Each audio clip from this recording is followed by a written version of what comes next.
Good afternoon, everyone. Namaskar. Welcome to our fourth academic session on the second day of the International Conference on Northeast India, a crossroad of Asian civilizations, being jointly organized by Heritage Society Patna and Directorate of Archaeology, Cultural Affairs Department, Government of Assam. Today, in this academic session, we are delighted to have our chairperson, Dr. Louise Ford, Madam, from University of Bradford, United Kingdom. I welcome you, ma'am. Thank you so much for joining us. She will be chairing the session, and we have four presenters today. I now request Madam Louise Ford, Dr. Louise Ford, to kindly begin the session. Thank you, ma'am. Thank you, Assad. And welcome everybody to this final academic session of this conference today. I want to thank Dr. Dwivedi and the Heritage Society for inviting me to be the chairperson for this session today. And I'd like to welcome our participants this afternoon. So we have a slight change in the schedule. Mr. Manash Jyotinath cannot join us today because he is unwell. And instead, we will have Dr. Sujeet Nayan, who will be taking his place. So we still have four speakers today, and they each have 20 minutes, and then we will take questions at the end and discuss all the sessions at the end. So without further ado, if I can invite Inder Singh Chaudhary, who is a PhD candidate at the Centre for Research in Cognitive Sciences at the National Chung University, Chiayi in Taiwan, and his presentation is on Champa, revisiting the evidence of shared heritage of India and Vietnam. Okay, thank you, Inder. Shall I start? Yes, you can start, yes. Okay. So, first of all, I would like to ask Azad sir to share the screen, to share my PowerPoint. Assad needs to share your PowerPoint. Yeah, I'm just waiting for that. Okay.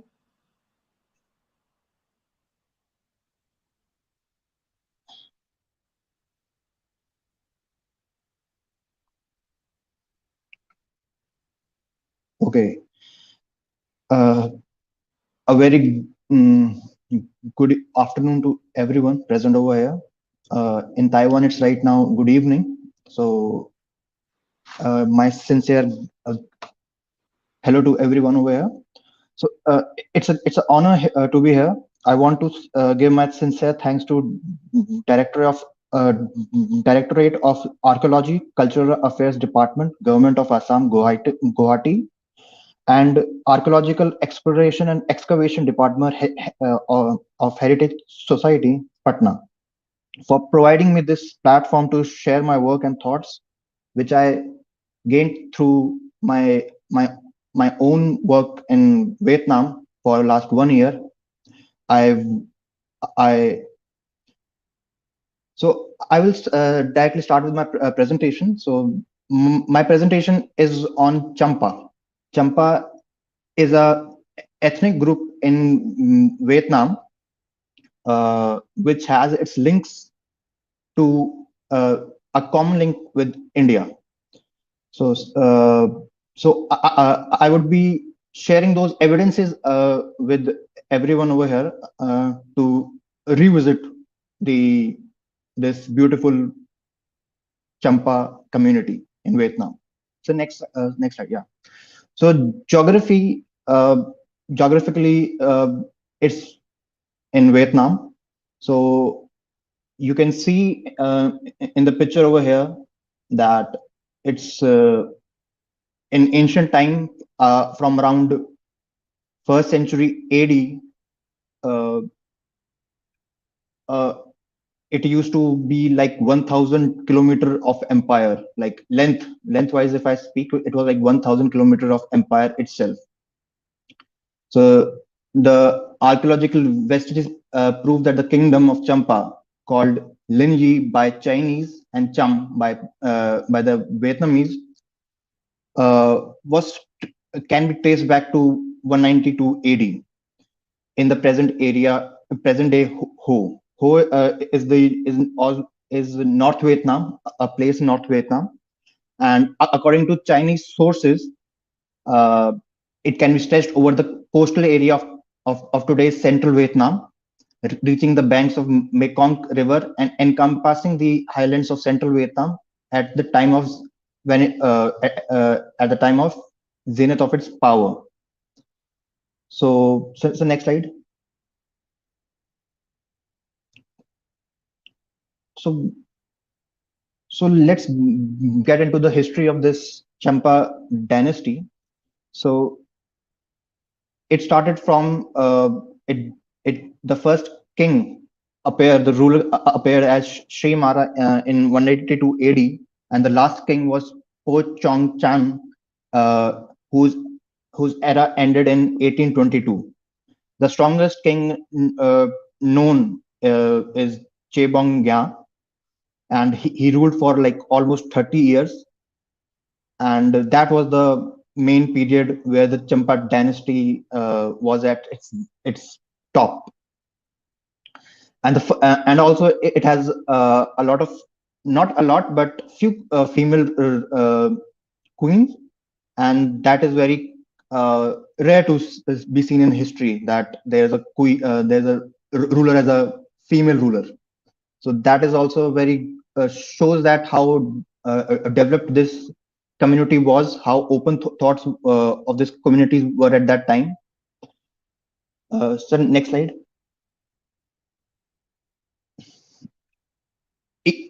Yeah, so we all know that as it is situated near the sea, as we saw the geography. So it has an extensive maritime trade. Extensive means it was spread almost all across the east, in the Pacific Ocean and in the Indian Ocean. It covered entire region, and not only this, uh, as it has a lot of inland uh, uh, water resources, rivers basically. So they also served as a very good good means of transportation of these exports which they used to do. And the common export which was found was the eaglewood. The eaglewood, like in India we can just say dhoop agarbatti. It's an incense stick, we can say. So it was the major export which Champa was known for. And next slide, sir.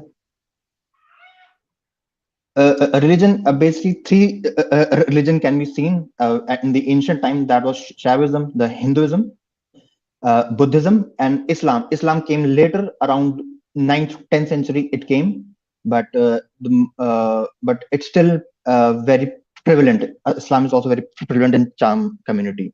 Next slide, sir. Okay, now we will. This is the main thing which I want to show before I will present the recent archaeological excavation held at at Champa in central Vietnam. So Cham style of architecture sculptures can be divided into 7 groups basically, and on screen you can see there's like Maisan Ewan style, Hoa Lai style, Dongzung style, Maisan Ewan style, Ponagar Natrang style, Binding style, and Poklang Grai style. So these all styles were basically are according to the time when they were placed in the order. For example, Meissen was the most antique style, and then Pokang Rai style was the most recent one. So these 7 styles we can see. So next slide. So this is the example of some examples you can see of Tara. It's a Zongzong style. So it's most Zongzong style is mostly it has the Buddhist architecture. When we speak about this time period of this style, this basically emphasizes the Buddhist art at that time. And this is the image of sculpture of Brahma, which is the Chakwi style, and it belonged to 10th century. And this is the dancing Shiva, again Thapman style. So these all styles we can see in this from the central Vietnam excavation site. Now I will, so next slide, sir. So now I want to share what I saw, what I experienced, what was my journey over there, why what I saw basically. So in around May this year, 28th May to be exact, there was a single Linga Yoni monolithic sculpture was excavated by Archaeology Survey of India and Vietnam Archaeology Department.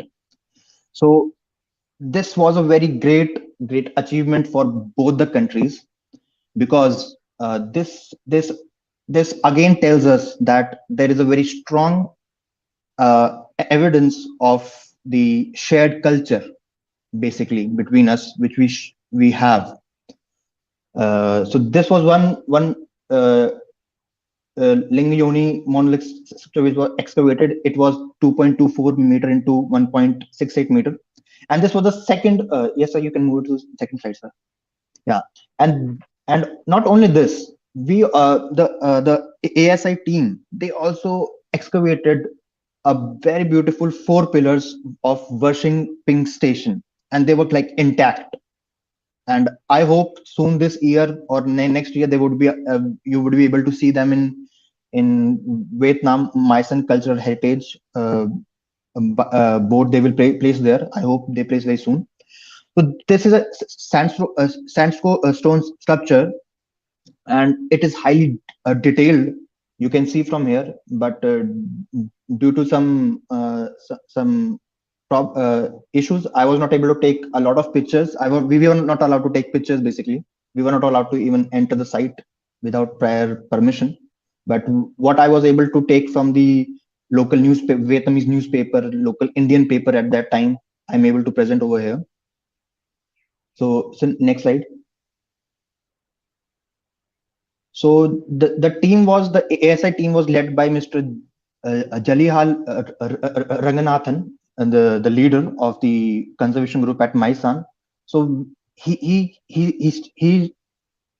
said that with this discovery we have a complete shrine under A10 temple, and that is the very big achievement for ASI India and Vietnam, and it strengthens the relationship between both the countries on a cultural level.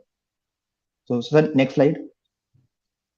And this was a statement made by Mr. Fan Ho, the director of the Maisan Cultural Heritage Management Board. He said the excavation and the discovery at 8 temple site, the temple site, to serve the restoration work has brought about great results. So these results was not expected, but they were there, and it was like they with my interaction with the people over there, the management board, they know that they will find something there is, but they were not sure that they will be able to do this much a big discovery, like finding the worshipping station also. And with this, a complete set of temple is now there, which is restored and being restored right now. Like we are speaking, the work is being done, and hopefully it will be done soon at the end of this year. So you can see over here that they are working hard. Okay, yeah. So now I want to speak about. I want to give an example of the work which is being done on this not only this community or this area, but the whole southeast area, the whole Southeast Asia and South Asia. The work being done on scholarly level. So there has been found a shift, has been that people are now revisiting all these thoughts, and scholars are working from a fresh point of view. So this is an example which I want to place with you. So the author, Keith W. Taylor, so he's from Cornell University. So he says that Champa is not a kingdom. Not he's not saying that it's not kingdom, but we cannot find but when we cannot define it as a kingdom. It is more of a archaeologically defined cultural and political space. So by this, what does he mean? So next slide, sir. So by this, he said that we have two great reasons to believe that why it should be called as an archaeologically political, economical space rather than a kingdom, because the geography. Where, in the starting slide, when I show you the coastal area, so in the coastal areas there are a lot of small islands, like thousands of islands. So these thousands of islands are like blocked by the mountains in the inner side. So these have their own uh, own, you can say, they work. Okay. So I will just read this to get a brief explanation to everyone. The land of Champa, at its maximum extent, stretched along the central coast of what is now modern Vietnam, from the Huan Son Massif in the north to Phan Thai Thiet in the south, a distance of 1,000 kilometers. As I said before, it's extended from like 1,000 kilometers. Champa was comprised of small island-like enclaves defined by the sea and the mountains. It was the closest that a continental terrain could approximate the morphology of an archipelago. The islands were relatively isolated from the continent by a thick band of mountains to the west, open to the sea on the east, and separated from each other by lines of mountains that run into the sea. Bearing this in mind, it is no accident that this is the one place apart from Malay Peninsula where Malay Peninsula Polynesian people appropriated the continental terrain. So by geography, he is telling it's more of an archaeological space. So next slide, sir. And a second reason which he gives is culture, the culture and the language, the cultural linguistic reason. The people of Cham, the lowland Cham, basically in the South Vietnam area, and the upland Rand and Jarai, the central Vietnam area people, are ethno-linguistically Malay. Their organization of political space can be best be understood as a form of Malay Polynesian polity, quite different from the polities we know to find a continental settings or even on a densely populated islands such as Java. Political authority in traditional Malayo-Polynesian culture grew out of maritime nomadism. It was accordingly dispersed with preference to small groups enjoying relative freedom to move about as they pleased. The land of Champa offered different opportunities for this type of organization, being broken up into many small coastal enclaves with an extended mountainous hinterland. So this work basically, this is an example which is like shifting the course of the studies being conducted in South and Southeast Asian culture or scholarly work. So by taking the work which my journey in Vietnam and the inspiration from the recent archaeological excavation and discovery of 9th century monolithic Shivlinga at A10 at Mai Son Temple area in Vietnam, I argue and objectively propose that the people who are in the field of education, researchers, scholars, international relations, policymaker, everyone who have some link who shares some information regarding the South and Southeast Asia nation or context or Indian field of studies should revisit, revise, and reformulate, if necessary, the existing scholarship on Southeast Asia and India. So, next slide, sir. So, next slide. Thank you, sir. So, basically, so why we are revisiting this whole phenomena again, and why we are seeing it from a new perspective, because this will only improve our substantial understanding of shared heritage between India and Southeast nations, but will also help in developing factual awareness and empowering people of different countries to connect on a cultural and personal level with each other. So that's all from my side, guys. And over here you can see this is some work which I'm been doing with Vietnam Institute of Art and Design. So they have we are doing like some kind of work, like preparing some kind of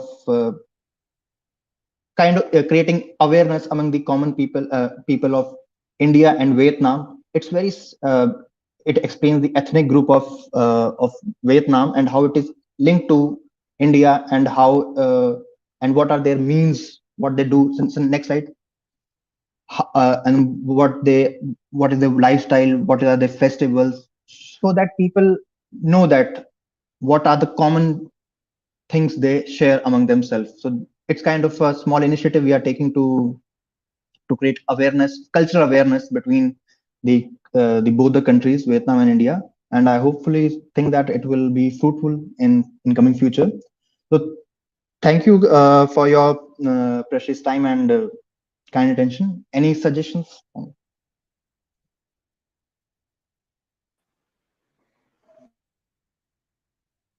Thank you, Inder, for that really fascinating talk. I really enjoyed that.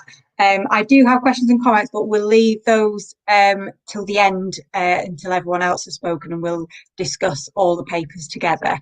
But yes, I really enjoyed that presentation. Thank you very much. Right, moving on to, we have Dr. Sujeet Nayan, who is the Superintending Archaeologist at Jabalpur Circle for the Archaeological Survey of India. And his talk is going to be on the recent archaeological activities in Mizoram, with special reference to Vangchia, a recently discovered site. So this sounds very intriguing, and I'm looking forward to this. If you'd like to go ahead, Dr. Nayan. Should I start? Oh, so yes, first of please all, do. I would like to say namaste to the Honorable Chairperson, Dr. Ford from UK. And I am very much thankful to Directorate of Archaeology, Cultural Affairs Department, Government of Assam, Archaeological Exploration and Excavation Department, Heritage Society, Patna as well, for inviting me as a speaker, so that I could give some presentation how I discovered a hidden site, hidden glorious site, that is Wangchia.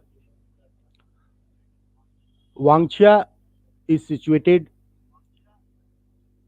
in Mizoram state, and the nearest district headquarters is Champa, and the distance from Aizawl, capital of the Mizoram, to Wangchia is 275 kilometer, and from district Champa it is near about 65 kilometer. It takes near about 20 hours to reach at the site from Aizawl, capital city of Mizoram. So I was posted in headquarters, Director General Office, ASI, New Delhi, and in 2016 I have been asked by the Director General, Dr. Rakesh Tiwari sir, that you must go there and you just collect sample from the Wangchia, the only protected site of by the ASI situated in Mizoram state.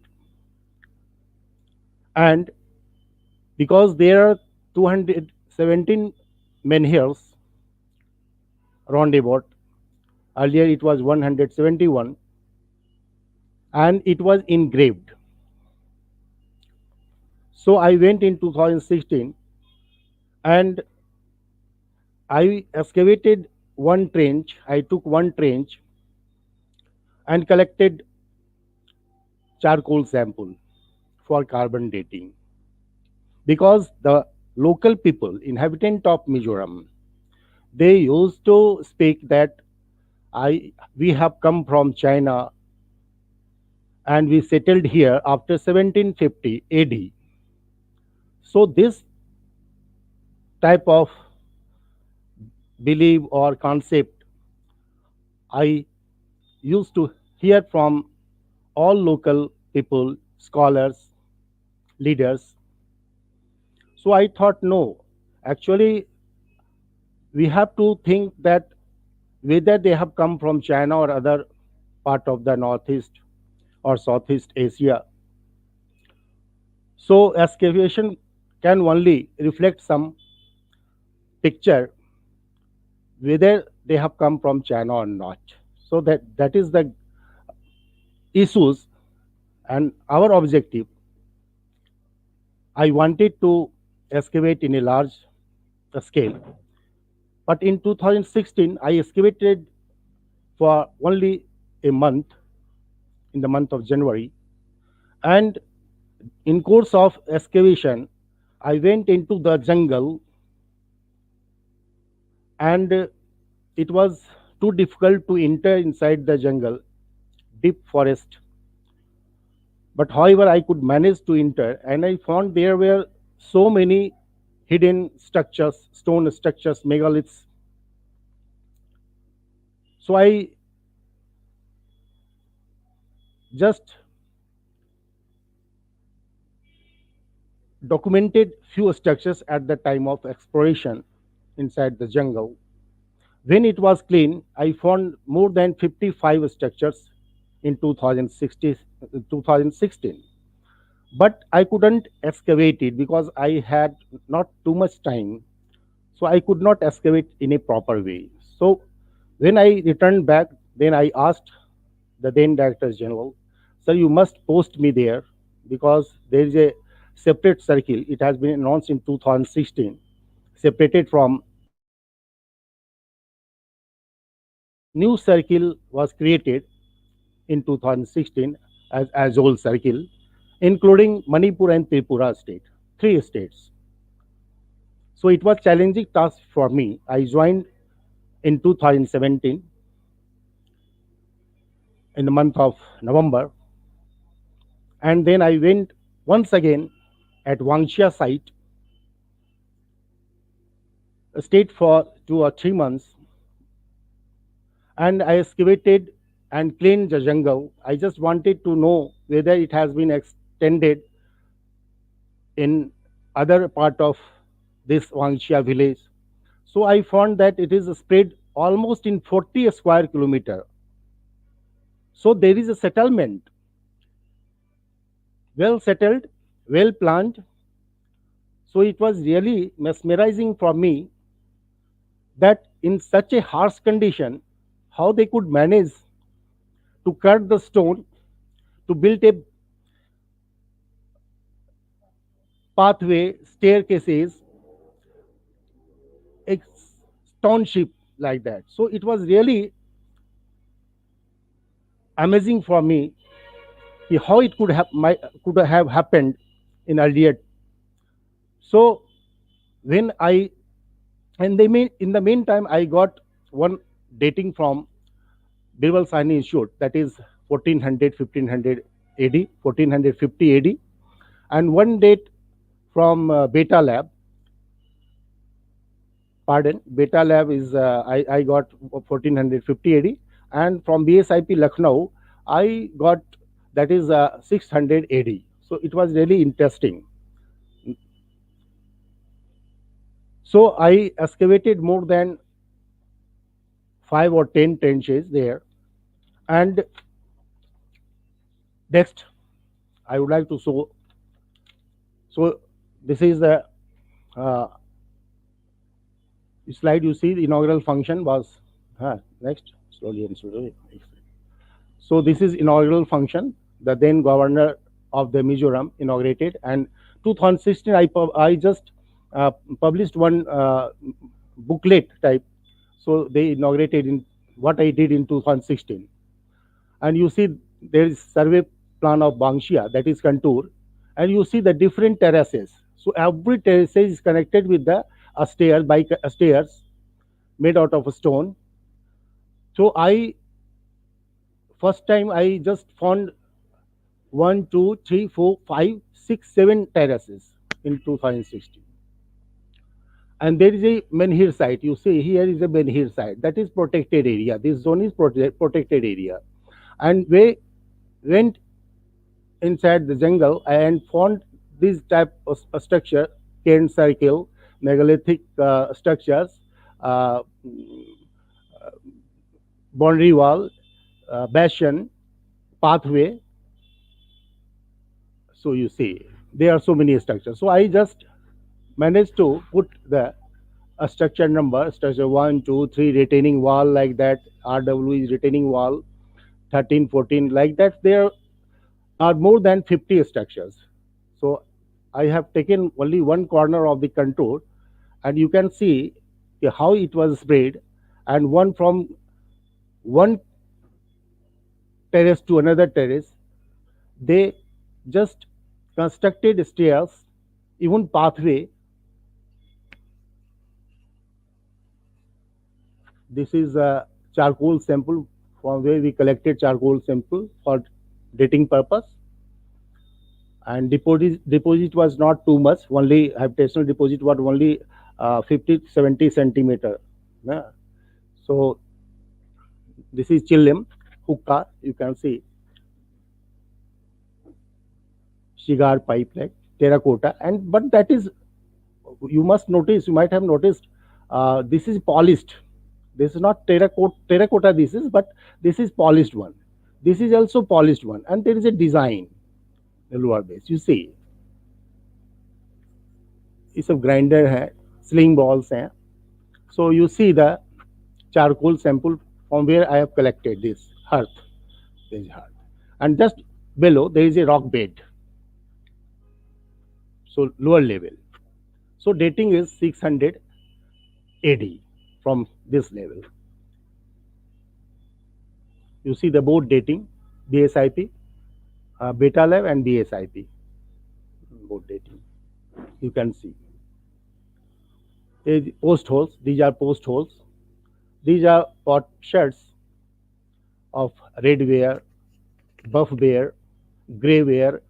Even this is in 2017.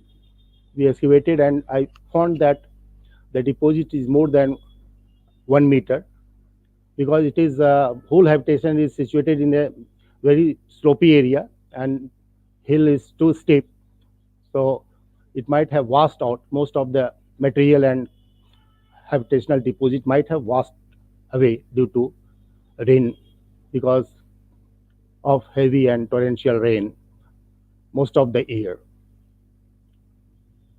You see, before it was like that. This is commemorative burial, twin burial 1 and 2. You see, after clearing the jungle, I found this. This is structure number 1. In 2016, I found it first time. That is why it has been given number 1. And we excavated it in a burial excavation like that, in a circular, and just you see. But I did not get any.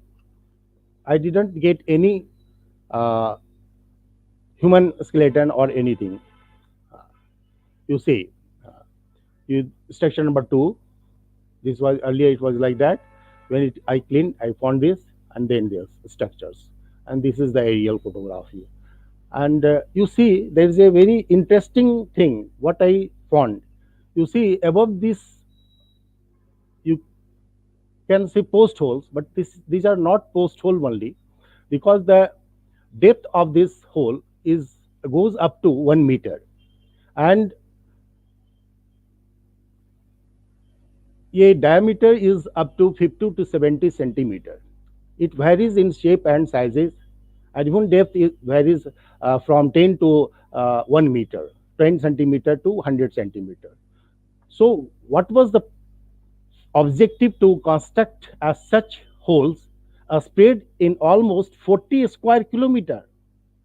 No one can believe how it is a miracle, or it has been constructed by a man, human. It's really unbelievable how they hewn or excavated these all holes with the chisel mark. We found chisel mark even, and above that there is another period, that is period 2, and this is period 1, earliest date, and this is 14 after 1450. There is a settlement site and related to menhir site or protected site of Wangxia. So this is spread in almost everywhere. So what we did, so I excavated in a regular interval in a 15 terraces, and I found the similar type of activities, like, and I named it as a water pavilion, because when I uh, just counted the local people, they told me that we used to collect water from boring, from just we do hole, just we bore one of the corner of the mountain, and we can get palatable water throughout year, because in this is sandstone, so there is a possibility that water went inside the holes or fissures and collected in a surface. So this is very interesting rain harvesting system. They might be knowing, and there is, I'm not sure that this is the only region. There may be some religious, there may be some storing something, but it is not possible that they, if they wanted to store, they should have just restricted within some area. But it is spread almost 40 square kilometer, and we explored more than 100 villages. Every village is having the similar kind of culture, similar kind of constructions. So it's really, and one thing I would like to mention here, that I explored in a Khabung block, that is block under which Wangxia pertains, and out of 28 villages, the similar kind of habitation we are getting in more 24 villages, the similar kind of system, megalith system, जो settlement. So you see, there is a burial also, because it is a necropolis as well as settlement place area. So necropolis, where they used to stay, they used to bury their own dead, own relatives. And after 1 year, they used in commemoration and for memory, or the memorial stone, they used to erect a memorial stone just uh, outside the village. You see the burial. There is a stone, and it's a capping of stone. You see here, both either side, and they used to. And there's a slide the dead body inside this hole, and covered with the capping of these stones. Very interesting. And belongings like sword, that is law, and that is something unidentified object. This is like button, uh, iron object, like casket, you can say casket, in which some belongings were might have kept their belongings. And you see the different a spearhead. The spearhead is broken, but its upper part is intact. We found many iron slags. It means they might be knowing the technique of iron forging and everything, iron smelting and everything. So they have constructed many weapons. This is the fish hook, iron fish hook. This is the bangle, terracotta bangle, and these are the beads. This, you see. And one thing is important.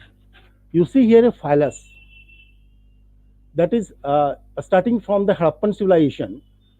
We, it is said that phallus was worshipped later on And even in Harappan times, the symbol of power. So you see here, we found there from surface, not from excavation, but in 2017-18, we found from a stratified layer. So it is proved that they might have used it whether as a religious purpose or some grinding purpose. I cannot say being an archaeologist because local people doesn't believe that it is a phallus or linga worship like that. They never used to accept. But I also don't want to claim that it might have been worshipped or it might have been prepared for the purpose of grinding. You see here. So whole area there is a stairs. You see in different terraces there is a stairs. This is a second season excavation. I'm standing with the help of local people. You see, this is the section because deposit is hardly 1 meter, but we have two period. One is black and little bit yellowish color, and this. So 2 8 or you can say 3 layer. There are 3 layers. So this is you see 1 2 and this is 3 layer. And another trench we have taken. You see above bedrock. This is the stratified layers. Pot sets. You see, all pots are handmade. It's not wheel made. Handmade pottery.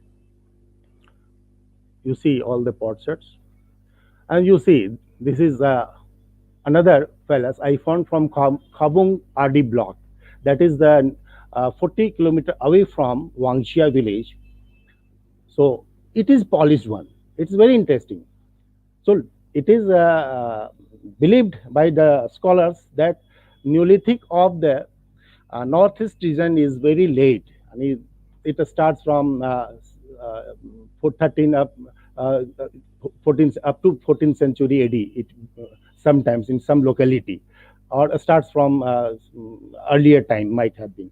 But in Mizoram, they believe that we have come from China after 1750, and they don't have any record or history before that in writing. So it's very important site with the objective that we have to uh, link with the other parts of this country, India. So we found that as such antiquities we found in Wangxia, and we have presented before many scholars, and even in Manipur or any even Delhi. So they really exclaimed that the site is too rich. You see the chilim. The chilim is a local traditions. They used to just smoke chilim, hookah. You can see so different in different sets.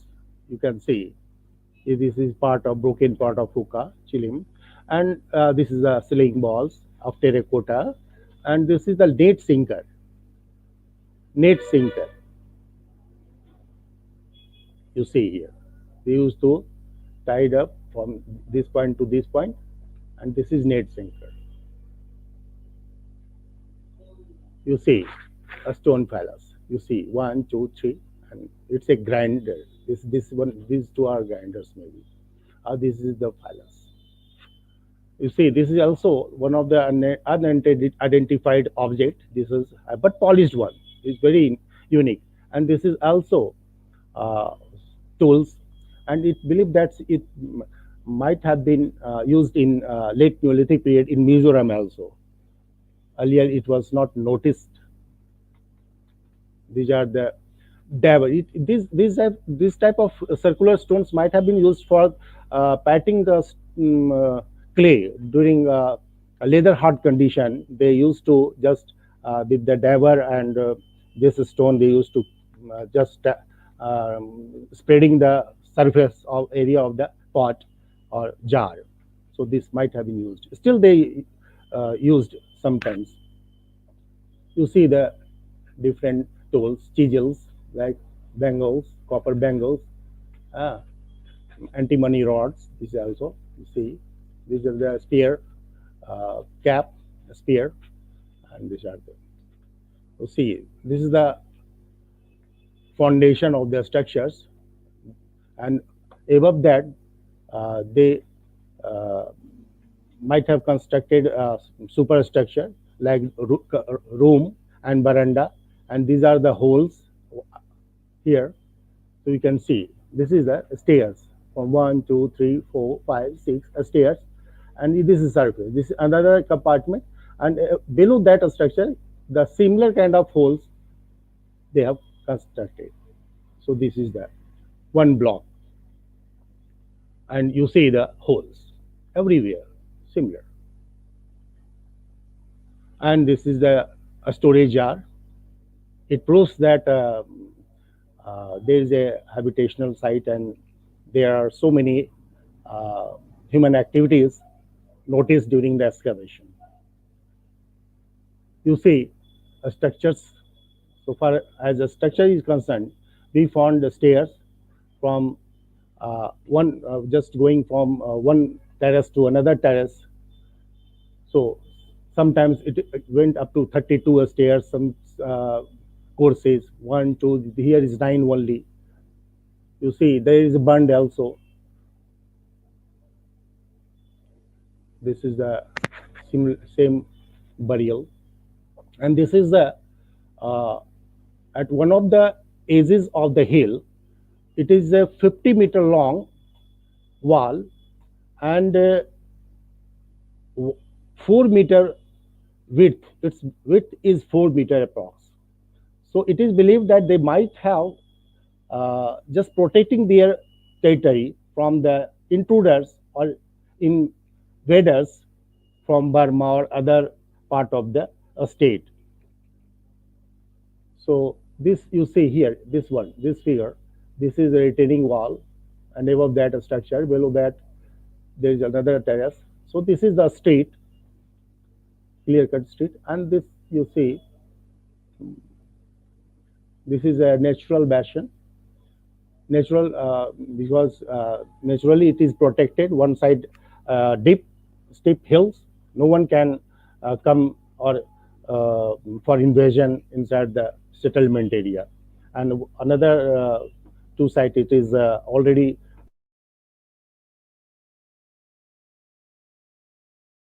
wall, watchtower, everything, and even small caves. You see, and the purpose, one thing is they wanted to I say water pavilion for recreation purpose also. You see, one of the edge of the mountain, it was after that there is a steep 1,000 feet deep gorge.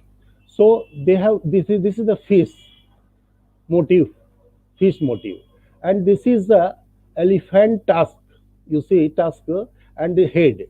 So if it is said, actually you have to comment on that issues. What is this? But so far as my observation is concerned, if elephants come out from the river or pond, so ripples happen. This type of ripples, 1, 2, 3, like that, and trunk is inside the water. It seems that elephant is coming out and ripples spread all over the lake or pond, and its fish motif indicates that. And during rainy season they might have observed for the purpose of recreation and for amusement, everything. So it is a very interesting thing you say here, fish motif. And it is now one side it is weathered. It seems like that it is very weather, due to weathering it might have happened, but it is not like that. We have noticed the chisel mark sometimes in many cases in a regular interval.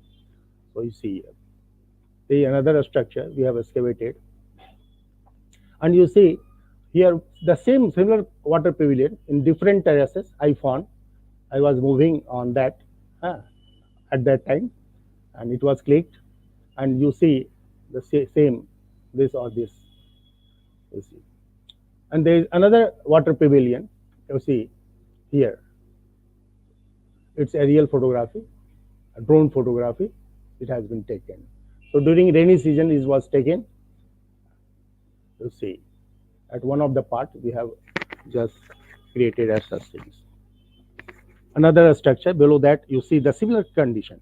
So I never saw as such things during my tenure in ASI. I think 30 years passed, and more than 24 excavations I have done in different parts of the country. But I never saw as such things, you see. And one thing, it is interesting to note that even these holes, I found this concretization. Mud might have spread over that, and during rainy season, and due to pressure, it has been transformed into the initial stage of rock formation, you can say. It is, you see, when we dig this kind of holes comes out. So it indicates the age, definitely the age of this site is earlier than what we think right now. So once again, I wanted to collect some samples and send it to the different lab for dating purpose. You see here, very interesting, in one of the terraces. So you can just think that how it looks if rains comes. And you see, earlier when I went, it was like that. You see, and there is a stairs, and even they used to cut natural rock for stepping up from one terrace to another terrace. It is not necessary they might they construct only that stairs. So they try to connect one terrace to another terrace in a different manner. So here see another water pavilion we have excavated just after 30-40 cent below just 40-50 centimeter. That is a first period one habitational deposit, and below that this water pavilion with different kind of carving, like this is foot. You see here, this is foot, and even that also the same similar kind of activities has been noticed here also. You see, so I just checked it whether the similar kind of holes are we getting here or not. So I excavated one part, just cleaned the surface, and I found similar kind of this. You see, foot. So you also put your observation after finishing my this lecture or talk. You see here, this is a natural spring, like that.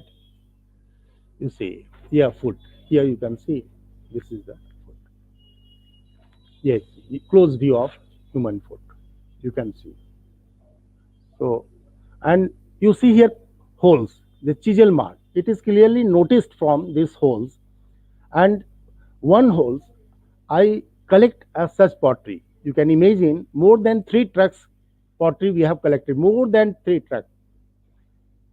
I really amazed to see that it means they were thickly populated and well settled people. Presently, they are known as tribes, but I think they use their own resources. They are more indigenous. Their way of life, you must go and stay 10 days, 7 days, then you can feel what a mesmerizing place, what a amazing place there. So I ask everyone, you must go once in at Wangxia site or Mizoram. You see, I went in different villages, more than 100 villages. Very difficult to go. Even it takes whole day to go one village to another village, because the distance of one village to another village is more than 40-30 kilometers, like that.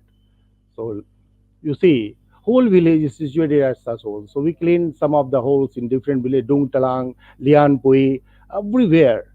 And this is the menhir, जो protected site है. I would like to show you these figures, menhirs, engraved menhirs. You see, this is I cleaned. Earlier it was black and not visible. It is cleaned after that manually, and we just took photograph. And you see, this is AutoCAD photograph. You see here. So this is a spear. A chieftain is holding a spear, and Mithuna head or a horn is emblem of the Mizoram state. So they used to hunt the animal from jungle. So still they are practicing the same. Every person used to uh, leave their horses, own horses, for hunting purpose, and went inside this jungle. And who is strong? Who will be the chief? So as much as you kill animal, hunt animal, you will be the warrior, or your menhir will be constructed in a bigger shape and size, everything. So yeah, so the manpower, their community, this is the heads of human, like that. You see the different and cigar, you see chilem. They are getting chilem here. So I say cigar or chilem, hookah, you can see. This is the animal, different kinds of animals. You see here, AutoCAD, very interesting. This is the tiger. Everything is on elephant, tiger, fish, mithunas, goat, like that. So everything, deer. You see here also deer photographs. And we also used to mend some of the scattered and broken menhirs. It is not this. You see, we are doing the same practices below one of the tree.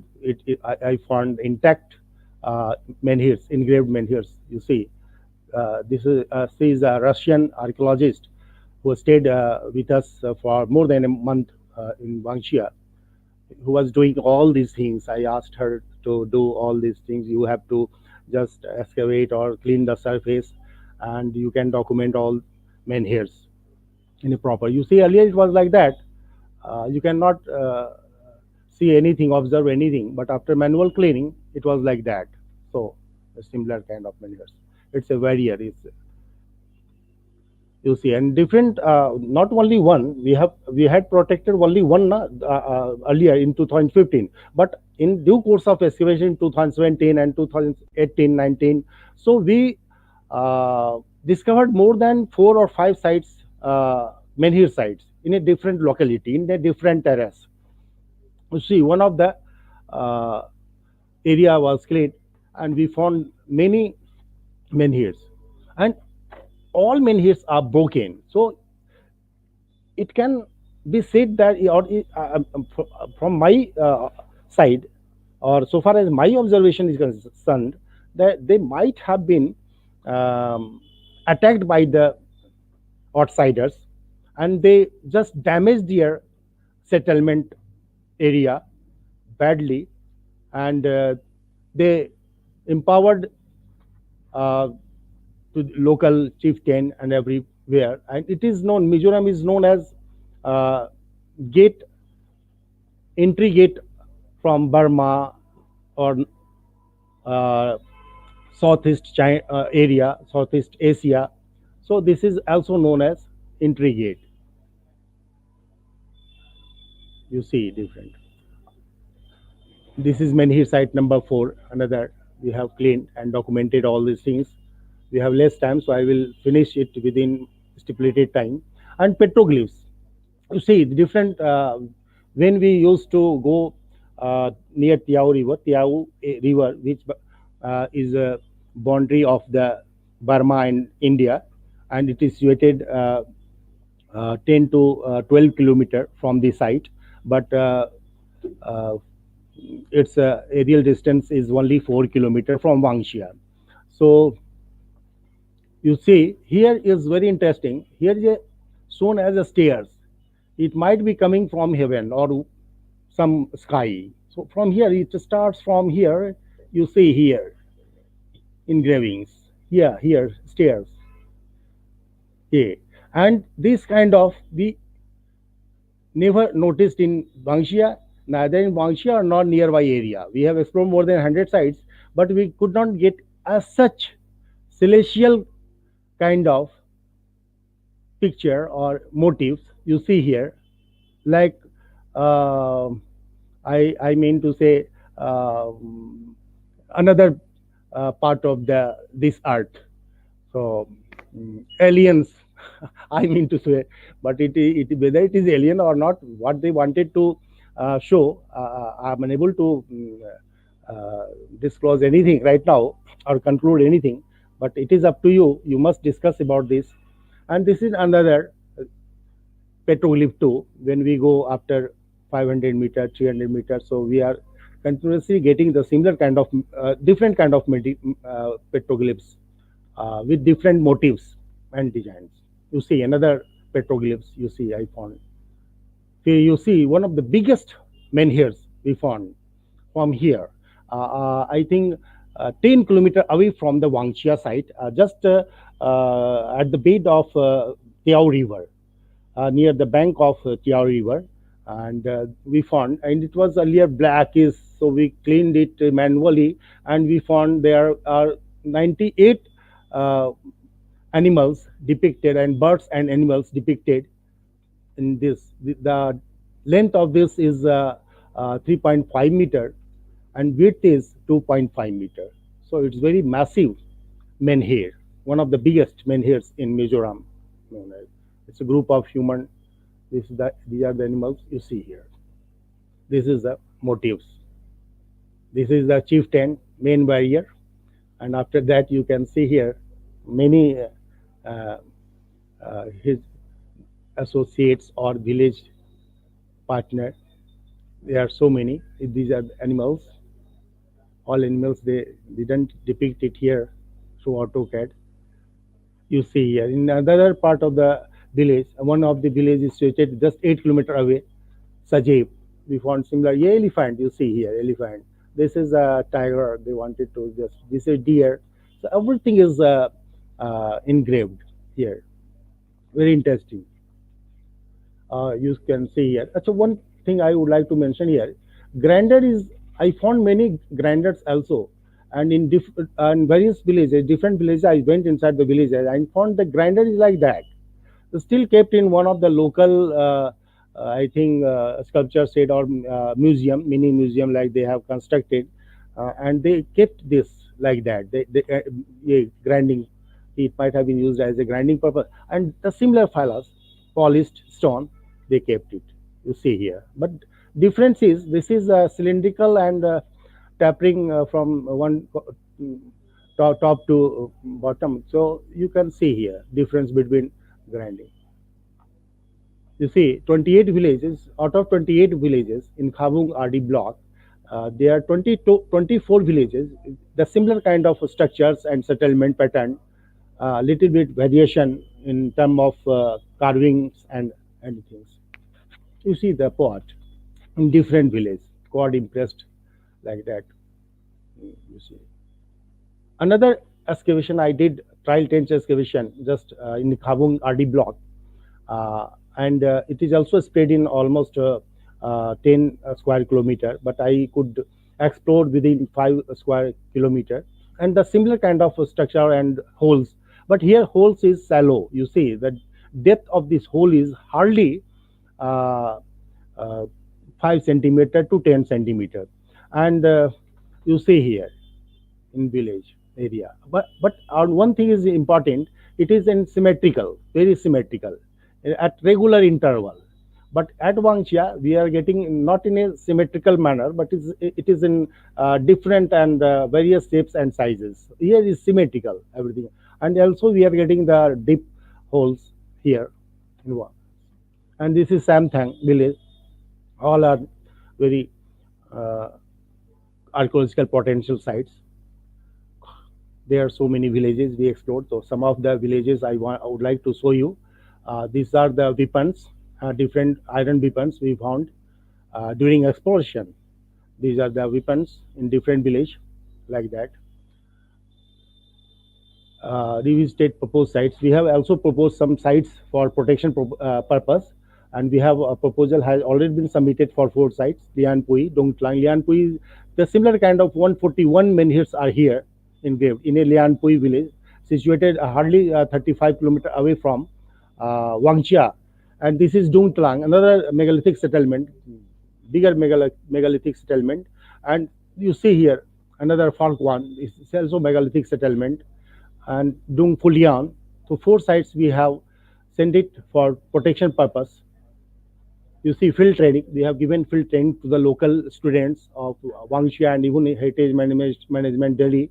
You see the depth of these holes. So I just wanted to show it's very deep sometimes. And you see here the stairs. This is the gate, modern gate.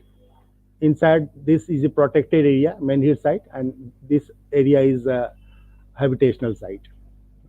Very interesting. Training to the ICFA University students doing excavation field station 1920. You see, we also found various villages of Mizoram burials, chance discovery. I couldn't get it directly, but I have been informed by the local people. I have created a WhatsApp group in different villages with the help of local DC.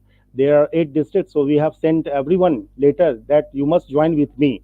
And every village's and RD block has one WhatsApp group, and we used to get information from the local people, and we wanted to aware about the rich archaeological resources.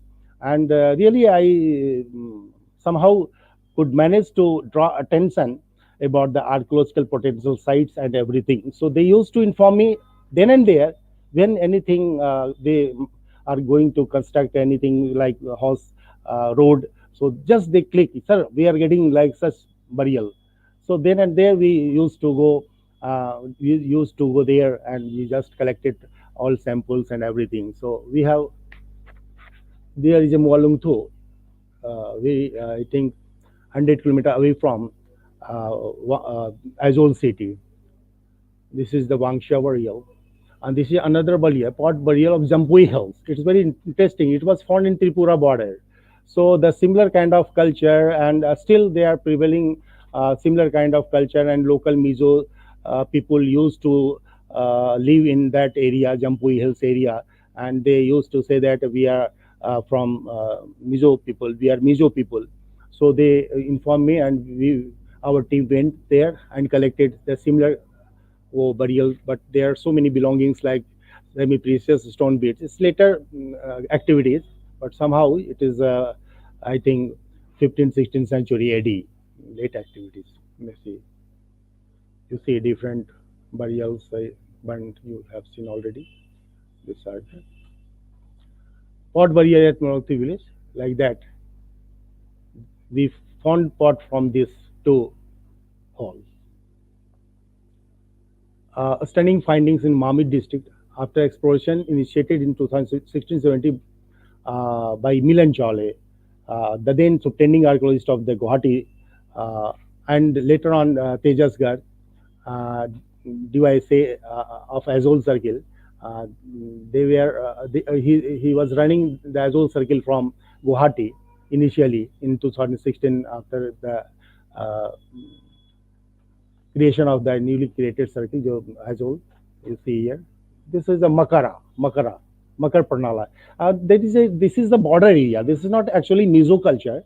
Actually, this is the border area of the Mizoram or Tripura. And there are so many Hindu deities we found in rock art. You can see here. Yeah. So this is the, you'll see another deity form. You here Kartikeya and other Ganesha. You see here Ganesha form. So it is a rock cut. It's very important Mamit site. It is approx 100 kilometers away from Azov, near Mamit, near the border of Tripura and Mamit. Future prospect. The future excavation at Wangxia should be taken in the form of project at Wangxia project for large scale excavation to have a better understanding of the site, The site of Wangsha deserves to be declared as World Heritage Site. Dossier can be prepared after acquisition of the excavated land. An archaeological park should be set up as at the site because it is spread in a block in a 10 square kilometer, like 40 square kilometers. So we can uh, actually develop 10 square kilometer area as a archaeological heritage park, and we can showcase to the people of these cultures everything. And problems and issues. ASI Azul Circle is facing acute shortage of staff, that is everywhere. But there is no petrol, so that is another issue we should not discuss from here, because staff problem is everywhere, India. And conclusion, the historic site of Wangsha has revealed the glorious past of the Indian Mizo community, especially their pre-colonial culture evidences reflecting an advanced economic and social life. There are ample of archaeological relics that substantiate the high developed culture life of the native inhabitants who evolved a distinct regional civilization on Indo-Myanmar border. There is a tendency being an archaeologist to search something special and outstanding in terms of discovering the glorious past. In due course, as excavator himself observed many very varying shape of size of holes carved out of sandstone, which in all probabilities could be described as water pavilion. This evidence led me to search more other related structures inside the dense thorny bushes with help of the local village council members. I also observed many megalithic burials structures and many more. This is indeed an interesting and unique lost civilization. I should say civilization. Should I say or not? I don't know. But from my point of view, it is kind of civilization because it is spread not in only Mizoram area, but even Tripura border, Bangladesh border, Myanmar border. So it should be termed as a civilization. So it's a debate. I'm not sure should I say it's a civilization or not. So these can be compared with the hero memorial stone found almost in every part of the India. It was practiced in almost every part of India and even in other part of the country like Southeast Asia, China, everywhere, France, everywhere memorial stones. However, the main purpose of these carved holes appears for retaining rainwater, and through the fissures of the rock, it accumulated beneath the rock so that they might have been getting palatable water throughout the year to supplement the government water supply scheme in the village. Drinking is also procured by the villagers through homemade technique. So this is a homemade technique, and you can understand the water harvesting system. They might be knowing the system, how to collect water, how to restore the water. So this is the unique thing. Our team member was I am very much thankful to Lal Renshindi, local assistant archaeologist, being as co-director, and Lal Singh Mamani, surveyor officer, ASI headquarters, Moirang Thang Junction Singh, assistant archaeologist, he hails from Manipur, Ravinder Singh, chief photographer, ASI headquarters, Subhash Kumar, Apollo Khachmiya, draftsman, Virender Singh, Path Dhara, surveyor of Guwahati Circle, Pradeep Kumar Majumdar, Vishnu Sharma, Mr. Jirik Pungpui, Lord Reng Thega, field training, Devashish Sharav, and Ekaterina Kodowski, who was studying in Delhi University at that time from Moscow, PG students of ICFA University, and like that. So thank you very much. So Annie, you just come back. I would like to stop this. Thank you. Thank you, Dr. A little bit more time. Sorry for that. Yeah, but it was a very, very interesting and full lecture. So I'm sure we'll have lots of questions and comments about that at the end. Let's move on now to Soumik Sengupta, who is an M.Phil scholar at the University of Hyderabad, and he will be talking about the Naga narratives, struggles, contradictions, and solidarity. Okay, over to you, Soumik. Thank you. Am I audible? Oh, yes, you are. Okay, so good afternoon. I'm Soumik Sengupta. I'm doing my M.Phil in comparative literature in University of Hyderabad. I want to thank all the organizers for this wonderful webinar. So This is a brief presentation on the narratives of two important authors from Nagaland and an attempt to situate them in the socio-political history. It was only yesterday morning when I saw I have to present today, and therefore I prepared it in a very short time. I hope it can contribute to the wonderful discussions going on since yesterday on this platform. However, I couldn't help but notice that I might be the only presenter with a literature background focusing on literature. So I hope the next few minutes won't sound too outlandish. As the primary texts on which I submitted my abstract focus strongly on sensitive topics like insurgency, conflict, solidarity, etc., and I have tried to include a socio-political background of some of the significant events and incidents, mostly from the perspectives of the storytellers, I hope it won't cause any offense to anyone listening, whatever views they might hold. For I can't stress enough that as an aspiring scholar, I have only tried to interrogate and do justice to the texts and their context, and I do not wish to color them with whatever my views are on anything. So, with that, I'm trying to share my presentation background. Uh,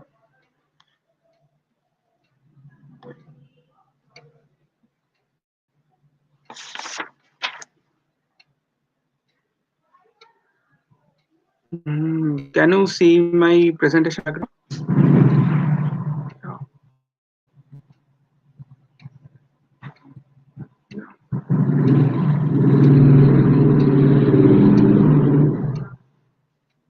Yes. Yeah. So, the title of my paper is The Naga Narratives, Struggles, Contradictions, and Solidarity. So, I'm reading my paper. The northeastern region of India is a very significant point of entry to look into the current center margin discourses that are present and are being continuously evolved. Officially, it is the easternmost part of India, representing both a geographic and political administrative division comprising of 8 states: Arunachal Pradesh, Assam, Manipur, Meghalaya, Mizoram, Nagaland, Sikkim, and Tripura, and formally called Northeastern Region (NER). There are several indigenous and non-indigenous communities residing in the region, and there are more than 220 languages in multiple language families. The presence of this amount of diversity tells about a strong multicultural fabric that is present in the region, which is said to be ethnically closer to Southeast Asia rather than South Asia. It has also seen different kinds of migration throughout its course of history, which also accounts for the current demography and also some of the challenges it faces currently. There are instances which solidify the proposition that a strong binary of quote unquote mainstream and quote unquote margin exists in the country, and Northeast India lies furthest in this plane, often removed from the consciousness of the rest of the country and blocked out from the dominant discourse. Interestingly, this also challenges the construction of the term quote unquote national, as seen recently in June 2020 in the coverage of the floods by the national media. The devastations, which killed more than 100 people and affected an estimated 56 lakh people across 21 districts, washing away homes, every aspect of livelihood, including an estimated 1,20,000 hectares of crops, was seen being included in the pages or programs of some of the pan Indian news networks only with the concern of one horned rhino, which is, of course, very significant but doesn't necessarily speak of inclusivity. My presentation today focuses on the narratives of the Naga writers from the state of Nagaland, which bring forward important questions on identity, conflict, and solidarity. In the recent history, as we know, the state of Nagaland, like its sister states, is laden with conflicts, intertribal warfare, insurgencies, and counter-insurgencies. After the end of the colonization period and the attainment of statehood, there were incidents of importance which are important to historicize the narratives chosen in the presentation. The Indo-Naga armed conflict is claimed to be the longest armed conflict in South Asia. It has been characterized by militarization and violence and the disruption of common livelihood. Dolly Kikan, an anthropologist and a senior lecturer at the School of Social and Political Sciences, Melbourne University, mentions in 2016 that the political tension between Naga insurgents and the Indian government escalated in the early 1950s, especially after the plebiscite where self-determination was voted in. The subsequent decades have witnessed bloody conflicts in the region.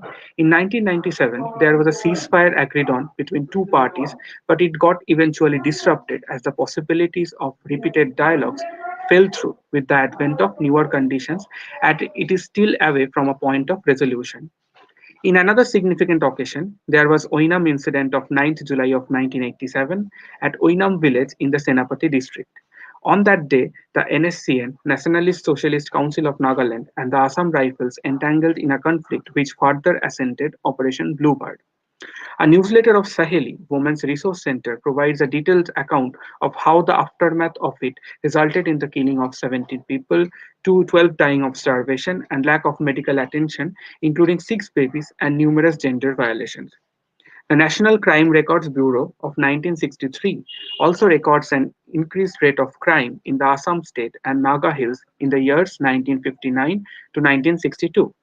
The articulations I have chosen for this presentation also points out to the sensitization movements which have been instrumental in building the intersectional consciousness that is present in current Naga societies. An important occurrence in the gender movement is the formation of NMA on 14th February 1984. Paula Banerjee states the preamble with which it came into existence. Quote, Naga mothers of Nagaland shall express the need of conscientizing citizens toward more responsible living and human development through the voluntary organization of the NMA.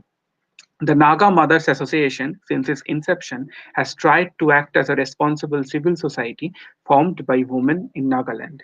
It has consistently tried to address problems of conflict, peace building, and substance abuse by creating a platform for dialogue that brings together disparate voices. It has also been awarded Times of India Social Impact Award for Life Contribution in 2013. In this light, the context of the contents of Temsula Au and Esther in Kire can be attempted to look into.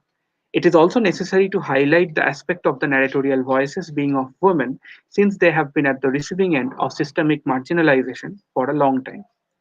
Temsula Au is a poet, short story writer, ethnographer, and a retired professor of English in Nehu, Northeastern Hill University. She also served as director of Northeast Zone Cultural Center, Dimapur, between 1992 and 1997. In her short story collection titled These Hills Called Home, originally published in 2005, she tries to portray the lives of the ordinary people who have been affected by the situations persisting.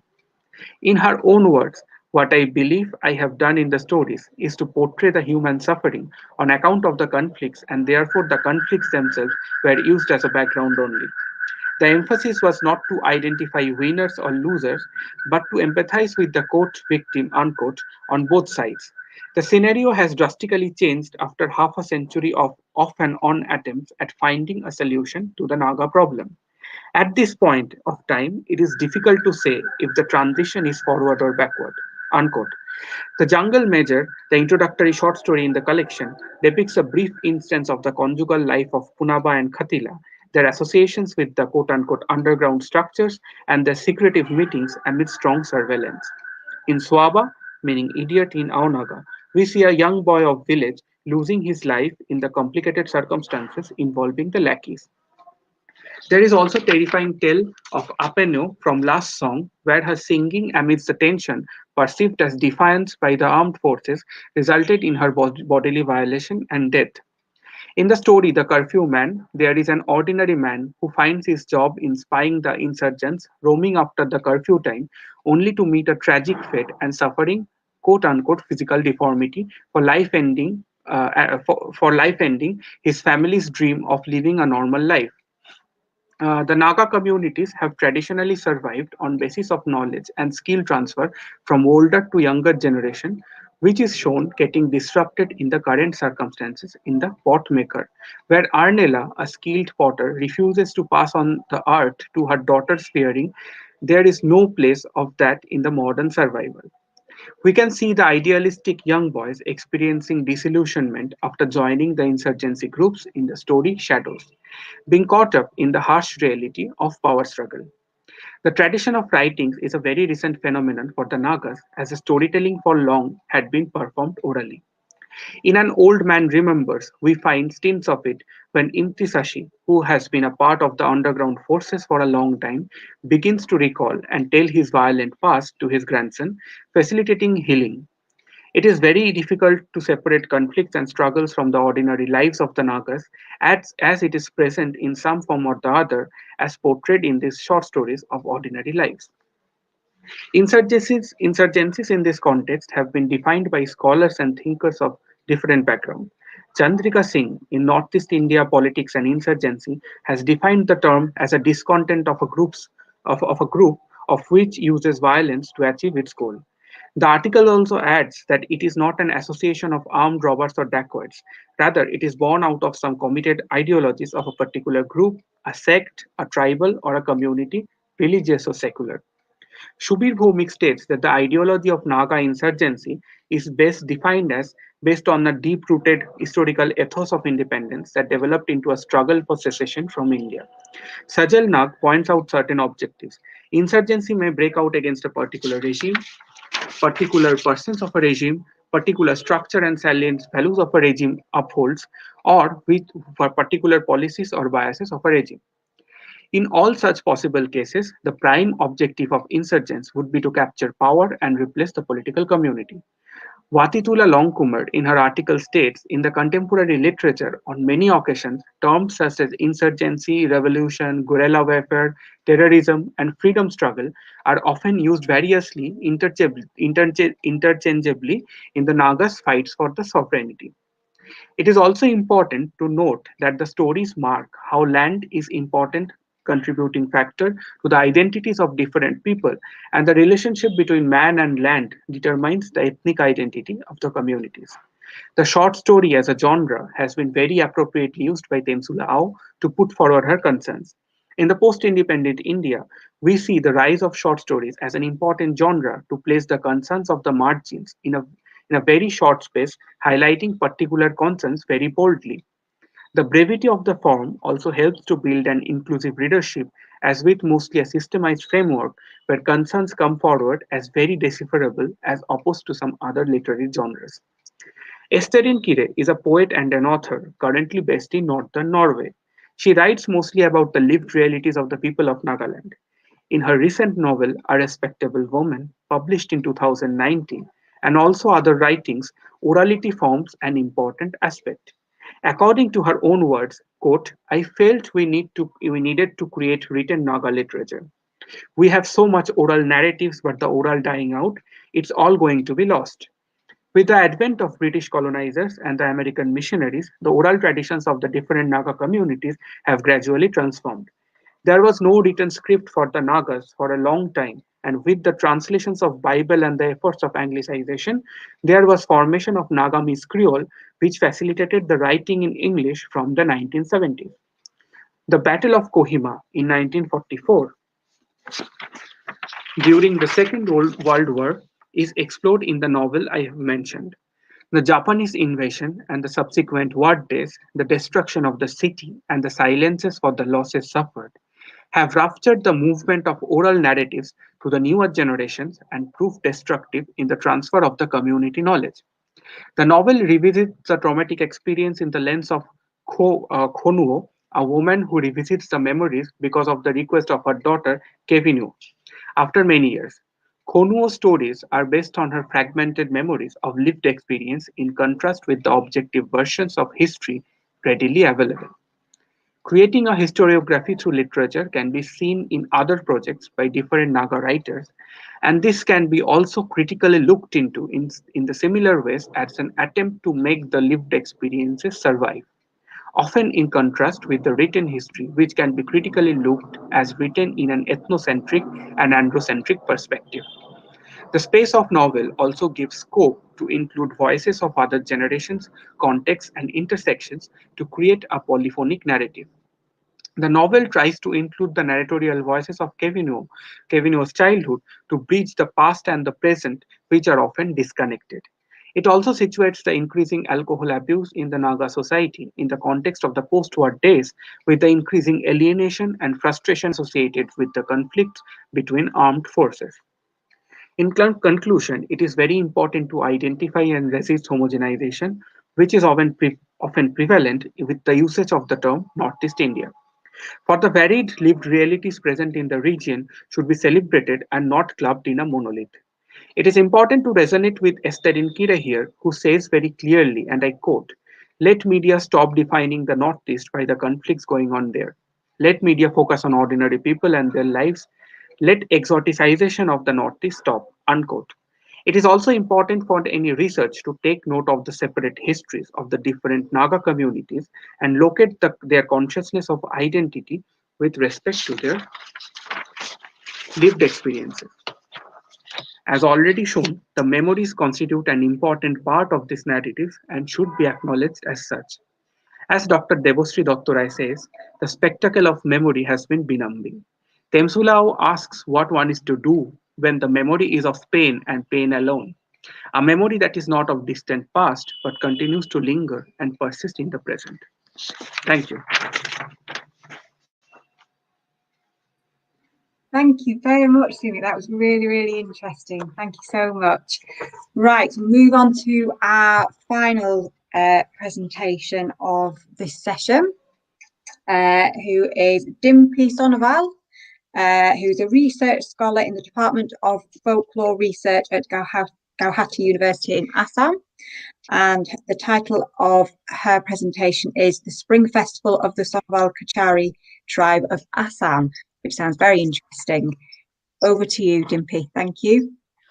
Very good evening, respected Chairperson ma'ams, all the presenter and the viewers. Today I'm going to present on the topics the Spring Festival of the Sonoval Kasari tribe of Assam.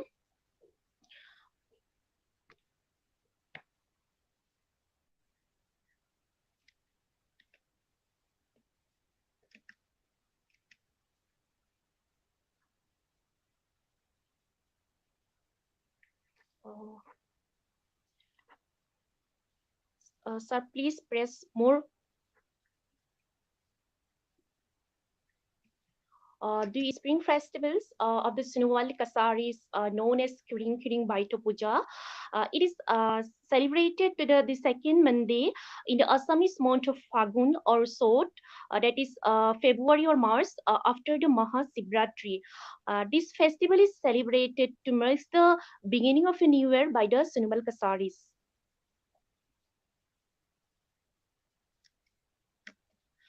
And this is the geographical area where this festival is celebrated, that is Upper Assam, Tinisukia districts, and here I highlighted the place name, that is Borpatar, where the festival is celebrated. Sir, please, next slide. Press enter bottom. The Sonoval Kasari are indigenous ethnic community residing in the Assam. They belong to the Tibeto-Brahmin linguistics family, but they lost their own language due to disintegration of their kingdom Halali. They distributed a small part in the Brahmaputra Valley, so they are unable to apprehend their own language. They are predominantly inhabitant of Dibrugarh, Dhemaji, Lakhimpur, and Tinisukia. They are situated in the district of Sibsagar, Jorhat, Golaghat, and in Nagaland and Arunachal Pradesh in the Northeast India also. They have a dual religious system. Traditionally, they are Baitozins, but in the 17th century, the emergence of new Vaishnavism has influenced them.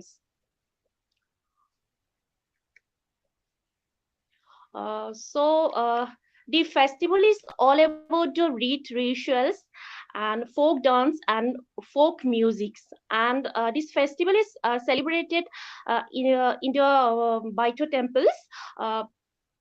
So it is a 3 days continuous process. This temple is constructed by 21 pillars and 3 roofs.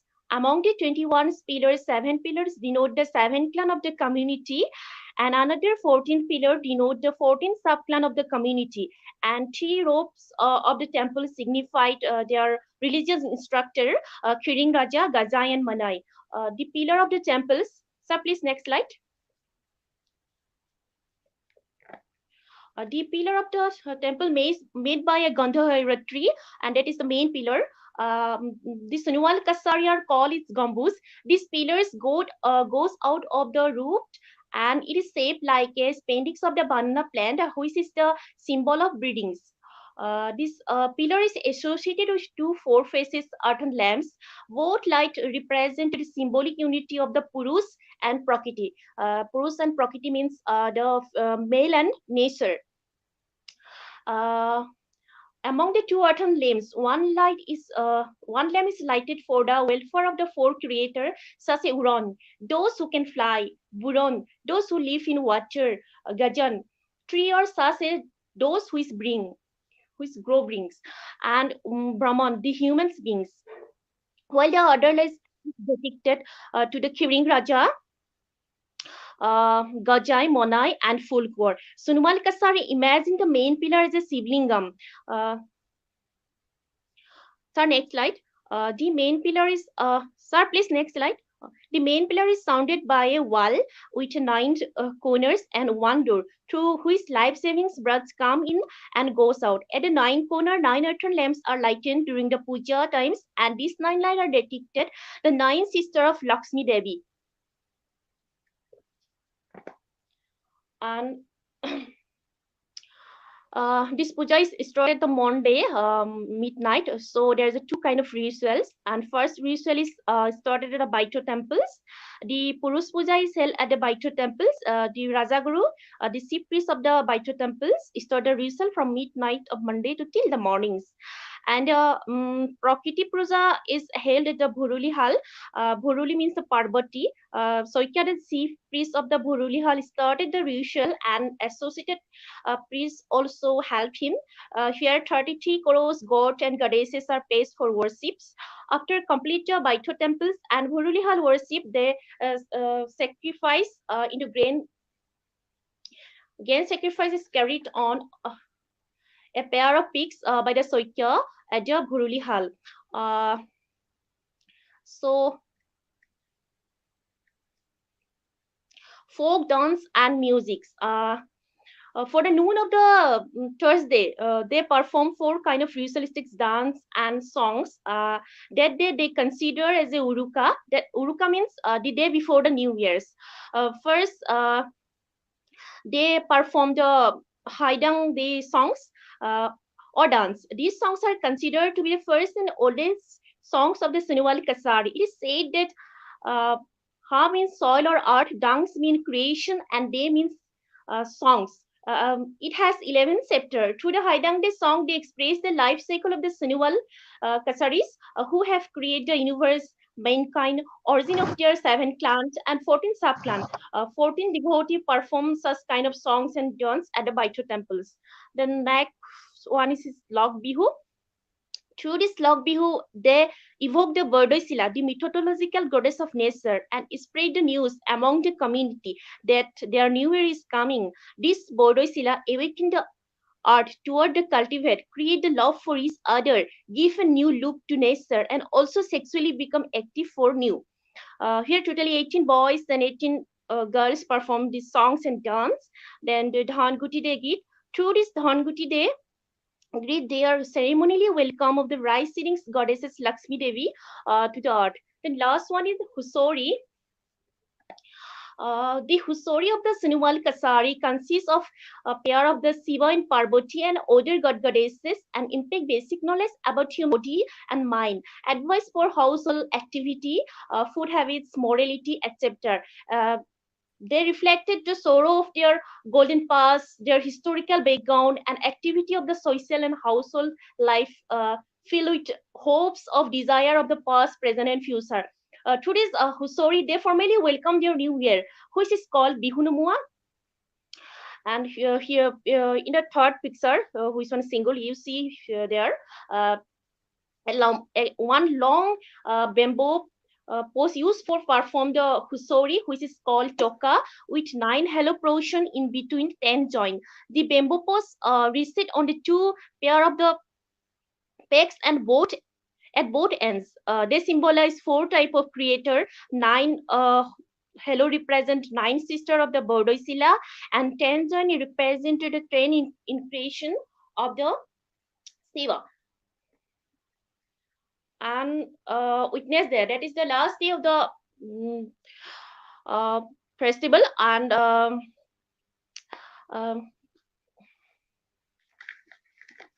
So Bagdeo Puja is the last day of these festivals. Here the ritual is performed by the associated priest, which is called Deudhai, and they performs in a deep forest. And after they complete the ritual, they inaugurate their New Year snacks, which is in their language called it pitha. And from that day, their New Year is start formally.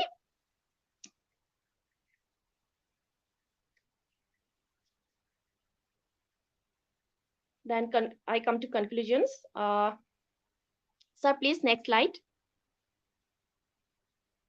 The Spring Festival, Kuring Kuring Baito Puja, is observed through various ritual folk dance and folk musics, which is reflected the folk culture of the Sunwal Kasaris.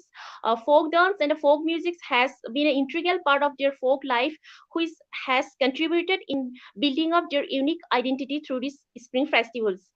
Through the Spring Festival, Sunwal Kasari also derives solidarity and identity among themselves by participating and celebrating to Puja. With this award, I want to thank you.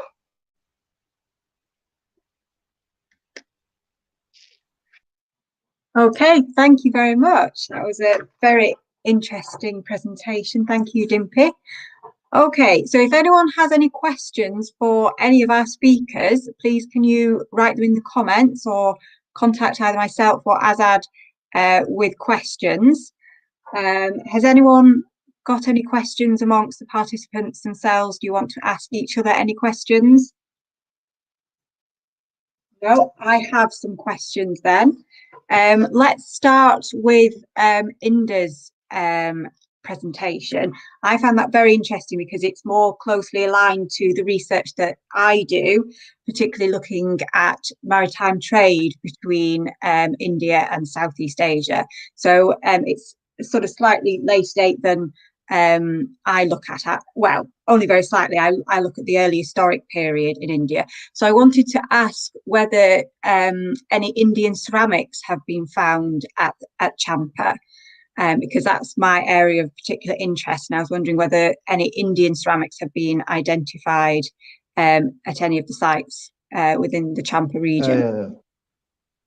Ma'am, there have been some sites have been associated to Champa where the ceramic tradition has been recognized, but that is in prehistoric time, basically. So there are archaeological evidences, and I will share you a paper. I have a research paper on prehistory archaeological evidences by Vietnam Academy of Social Sciences, which have collected all the data on the ritualistic practices in prehistoric data, basically. Okay. So that would be really great for you if you want to look into the Shamik ritual, which were practiced before Champa. But in Champa, it have been influenced by those. But as per in Champa, there is no, as per my information and research, there is no such Shamik. But they have been influenced. That is true. But no, ma'am, in Champa, no. But on those sites, there have been a lot of archaeological evidences, prehistoric, which shows that there was these traditions much before the which existed during the maritime trade between, if I am correct, 1000 BC. If I'm correct, they have this a good amount of they found ritualistic burials, basically. I would say in central highland of Vietnam, present day.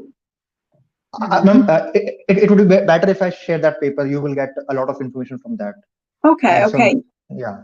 Yeah, because certainly trade between the two regions, maybe not directly with that part of Vietnam, but certainly indirectly, there certainly was trade from probably prehistoric times, so it's certainly late prehistoric times and certainly within the early historic, and then obviously Champa then developed at the back end of that. So that's really interesting, and I really enjoyed you questioning whether it should be called a kingdom as well, because I think that's a really interesting point as well. And you also talked about the maritime nomads who were involved with trade as well, and that's something I've been looking into as well. And there's some really interesting papers published by Belina in Thailand.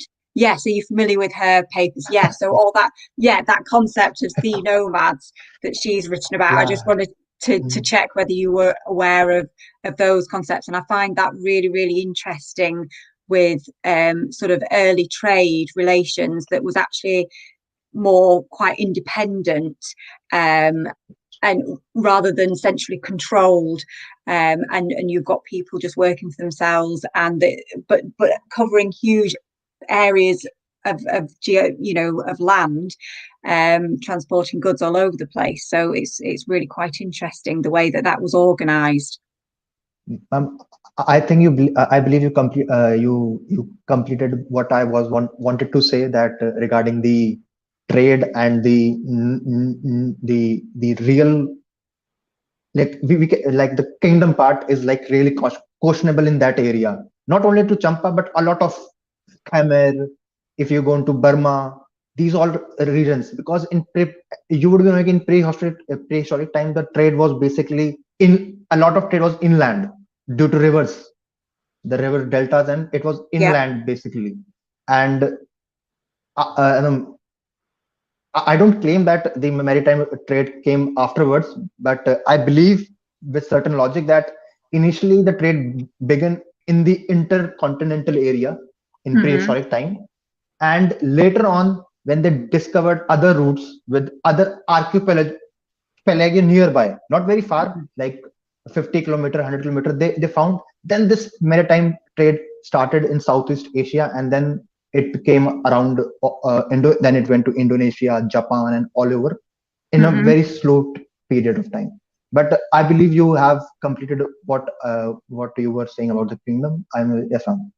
I'm aware of these things. And that would be really interesting to read your further research on that, actually, because I think that would be very interesting to explore that further and explore the maritime trade activities within that, and how that society was organized. So I think that's really fascinating research. Thank you very much. Does anyone else have any questions for Inder? Oh, go on. Yes. I have question for Mr. Soumik Sengupta. So you found out that in Northeast area, the conflicts between the Nagas and the local authority. But I want to know, as per your research, or if you know that, weren't the Naga cult conflicts arose initially from this Bihar region? Can you say something on those Bihar, Odisha, because these are also very dominated Naga cult areas, if you go by literature? So no, actually, my research focuses on Nagaland, and centered on Kohima and Dimapur. So I'm not really, but I am aware of. I have heard about those, but I'm not. I haven't really researched on Bihar and Odisha part, and I'm just starting. I'm just doing my M.Phil, so maybe I could include that in the second year of my research. So if you can give me any insights, please do. I just wanted to know your comment, because the way you presented that you gave each and every record which was present in 1960s, 30s, 70s, that was very interesting. And I was not even aware of that. They maintain that kind of record of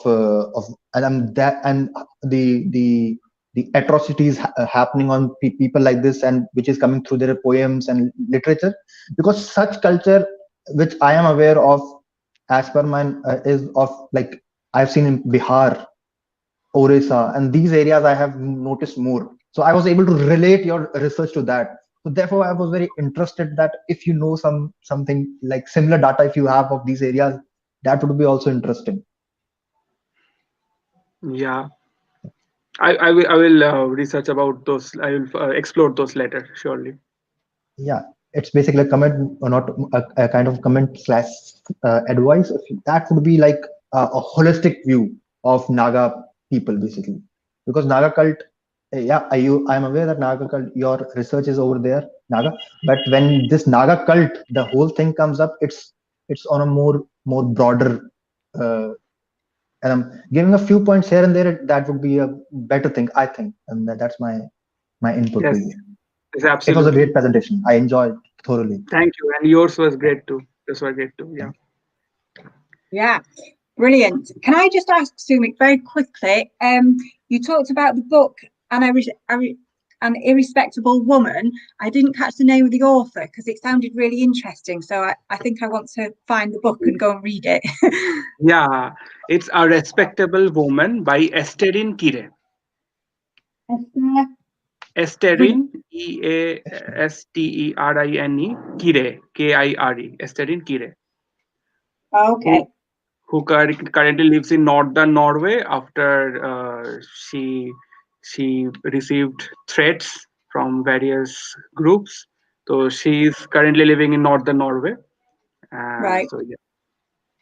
Okay. So it's really, really fascinating. I think that book would give us quite an insight into the research that you're studying and Actually, the area. it's an alternative discourse of historiography, like how history has been written in by the victor's perspective of Kohima War.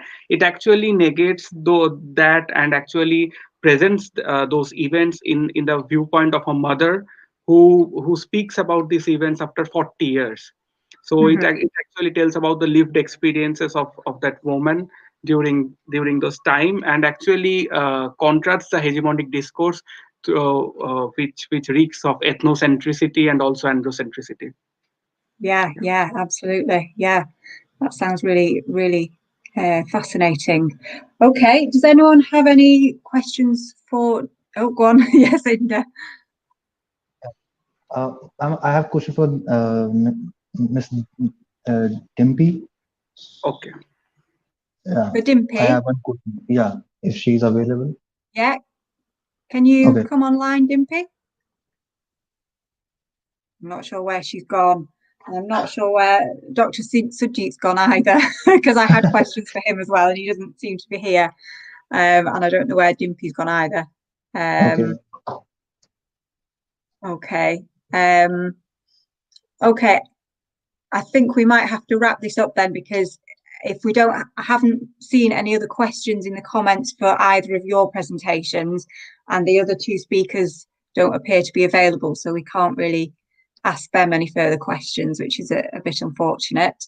So Azad, are you around? Can I hand back to you? Or rather, should I just say a few final remarks of just to say thank you to the Heritage Society for organising this conference, and particularly to you, Azad, for the technical support, and to Dr. Dwivedi as well for organising and the rest of the committee.